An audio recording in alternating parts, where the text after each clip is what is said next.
Welcome back, everyone. Today I want to continue reviewing Britney Spears' entire catalog with her third album, simply called Britney.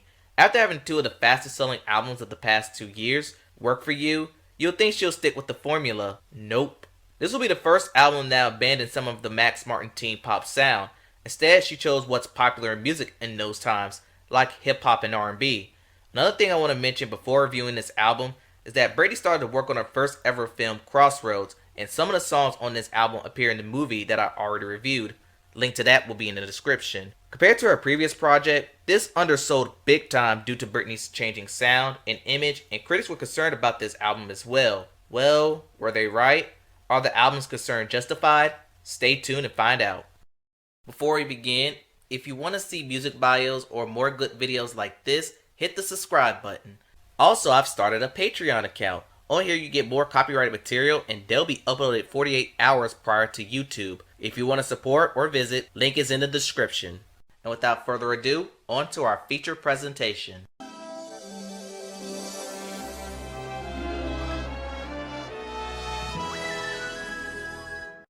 I'm a Slave For You is the album opener, and I'll say that the title of the song aged very poorly, even if the song is great. The Neptunes provides a minimalistic production about the limited Britney as she's trying to be sexy on how she wants this guy to dance with her. Another critique is the same issue I have with I Can't Get No Satisfaction, and that is that the song is more known for the VMA performance than the song itself. You know, the dancing with the albino Burmese python, which Britney was terrified of, and got a complaint from PETA. I thought the song was great, but after some of these complaints, it only got knocked down to good. Still listen to it though. Overprotected is one of the very few songs with Max Martin contributions. Also, the song has an affiliation with the movie Crossroads, particularly in the end credit scenes. The content states that Britney is tired of being treated like this little innocent girl. She could be dissing her label because they still want Britney to do those generic pop songs that sells, but Britney wanted to explore other genres. Honestly, this should be the album opener. There was unfortunately another version that was produced by DARKCHILD, and it's much worse, and it's not the first DARKCHILD song to completely butcher a song on this album. I'll say this, just listen to the Max Martin version, do not endorse the DARKCHILD version. And speaking of DARKCHILD, Lonely is one of his own productions, and it looks like he's trying to get on my good side, and to be honest, Lonely is the closest for me to get there. It's very edgy with more of a rock sound, and it even makes the more edgier when Britney curses. That gets blurred out in order to appease the younger fan base. There are some Janet Jackson elements here near the end of after the bridge, but in this song, I guess Britney's tired of being mistreated and would rather be left alone than with a partner. Way to go. I think she sells this pretty well, and it's probably the closest thing I'll like from a DARKCHILD and Britney Spears collaboration. I guess this is okay. According to Spears, this is one of her personal favorites in her catalog, and now that I'm older, this is by far the best song on the album. This is of course vulnerable Britney at her finest as she sings about growing as a person, but yet she's not woman enough to know everything. This song is a big turning point for Spears. Ditto provides great songwriting, Max Martin provides the production, and speaking of Max Martin, he himself was in transition as he was growing out of the whole Max Martin sound and wanted to evolve, even if it meant stop working with Britney until 2008. And this is another song that appears on Crossroads, possibly a theme for all women who are transitioning from teen to adulthood and anyone that struggles to find themselves. This is a great, fantastic song. Check it out if you haven't heard it. For boys, the Neptunes return with this one, but I think this song is worse than I'm a Slave For You. Throughout the song, Britney is mostly in her speaking tone, and again, there are a ton of Janet Jackson influences. But I feel like this is a misuse of Spears. Even if she's limited in her abilities, I'll like for her to sing a little more than she did, and outside of an unneeded key change, the production is good, if not better than I'm a Slave For You. If it wasn't for that, the song could have been a lot worse. Anticipating is yet another Janet Jackson influenced song, especially with the production. And the anticipation for Britney is not with the boy, but a night out with the girls. And yeah, the content is not for me, but I can see why a song will work for others. And as with that, I don't have any major issues with this song. It's fine. And here we have the one cover per album. This one covering the Joan Jett classic, and I could easily copy paste everything I said about I Can't Get No Satisfaction. The only difference is that I do not care about the original version.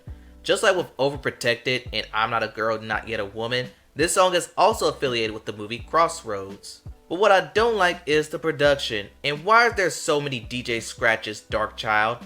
So when it comes to covers, Britney's now 0 for 3 for me, cause this ain't it. Pass. Cinderella is another song Britney wrote, and when I saw the title, I thought this was also a cover of the Play and Cheetah Girls song. But I want to ask Max Martin, why is there yet another Janet Jackson, or perhaps her brother, influenced production? As for the writing, Britney's version of Cinderella includes abandoning her prince and telling said prince that he'll be fine without me, and Cinderella has got to go. I might be overthinking the content, but what I'm getting, sorry, this isn't good either.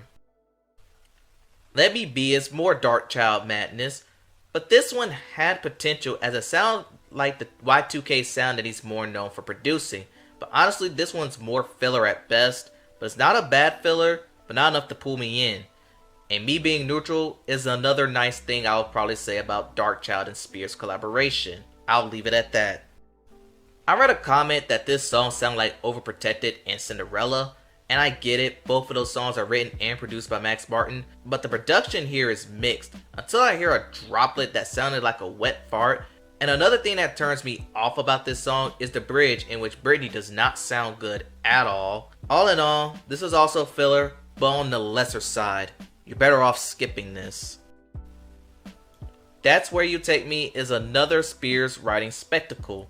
And okay, why did this song sound like a Black reject? If you don't know who Black is, they were an R&B group from that era that linked heavily towards those sounds. With that being said, this feels like an album cut. I do think this is a very solid song, but there's nothing that jumps out as spectacular. And let me also say that this song probably would have worked on Oops, but as is, I don't have any major issues with this. It's okay. As for the album closer, I've been dreading about this conversation because this was produced by her boyfriend at the time, Justin Timberlake. He also provided background vocals here. And with that title, I prepared for the worst. But let's start off with the production. I feel like the production comes off very in sync-ish. And there's a segment where Justin beatboxes, which he always does well on. And when I saw the title, I also feared that the content would come out as bragging about herself. But surprisingly, it doesn't. She tells her partner, "This is who I am, and you're going to have to understand it or else we should move on." I don't know, I'm kind of torn on this song. I'd say take it or leave it, although most Britney stans today will leave it. And that concludes this review. To be honest, this was an uneven listen. I could tell Britney was in transition and finding herself, and I was going to give this a low grade after my first listen. But after a second, and even a third listen, I found some elements that work for me. For that reason, I'll give this album a 6 out of 10 ranking. It's not a bad listen, but since this was her third album, felt like this should have been way better than what we got. Just saying. Now for our next album, Britney gets into the zone, and the paparazzi starts to follow. And that concludes the Britney 2001 review. Tell me what y'all think in the comments below. What are some of your favorite songs from this album? Don't forget to like, comment, and subscribe to the channel. Thanks for watching, and I'll see you next time.